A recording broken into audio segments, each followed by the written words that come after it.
আসসালামু আলাইকুম ওয়া রাহমাতুল্লাহি ওয়া বারাকাতুহু। সম্মানিত কোরআনের বাণী চ্যানেলের শ্রোতা বন্ধুরা, আশা করছি মহান আল্লাহ তাআলার অশেষ মেহেরবানিতে আপনারা সকলেই অনেক ভালো আছেন, আলহামদুলিল্লাহ।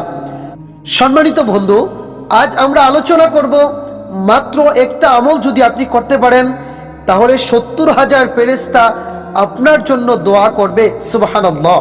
প্রিয় বন্ধু, আমলগুলো বলার আগে আপনার কাছে আমাদের রিকোয়েস্ট, আপনি যদি আমাদের ইসলামিক চ্যানেলে নতুন হয়ে থাকেন অবশ্যই আমাদের চ্যানেলটি সাবস্ক্রাইব করে বেল বাটনটি অন করে রাখবেন।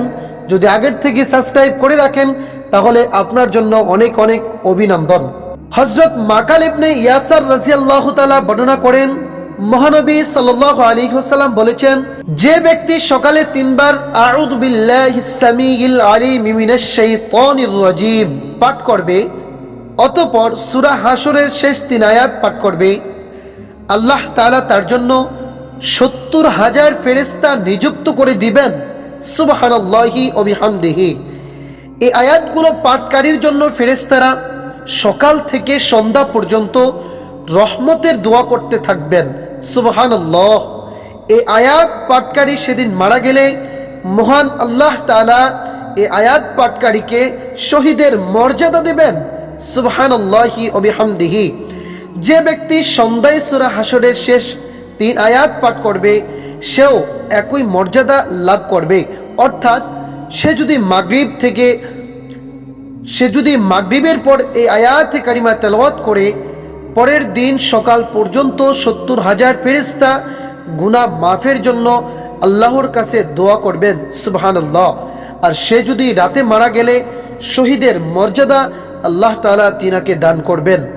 তিরমিজি হাদিস নাম্বার 2922, কানজুল উম্মাহুল হাদিস নাম্বার 3597, মুসনাদে আহমদ শরীফ হাদিস নাম্বার 20306, মিশকাতুল মাসাবিহ 2157।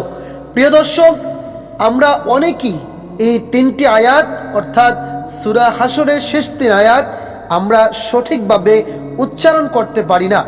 তাই বলবো, এদিক সেদিক মন না দিয়ে চলুন স্পষ্ট উচ্চারণগুলো আমরা শিখে নেই। বিসমিল্লাহির রহমানির রহিম। ওয়াল্লাহুল্লাযী লা ইলাহা ইল্লা হু আলিমুল গায়বি ওয়াশ শাহাদাতি হুয়ার রাহমানুর রহিম। হুয়াল্লাহুল্লাযী লা ইলাহা ইল্লা হু الملك القدوس السلام المؤمن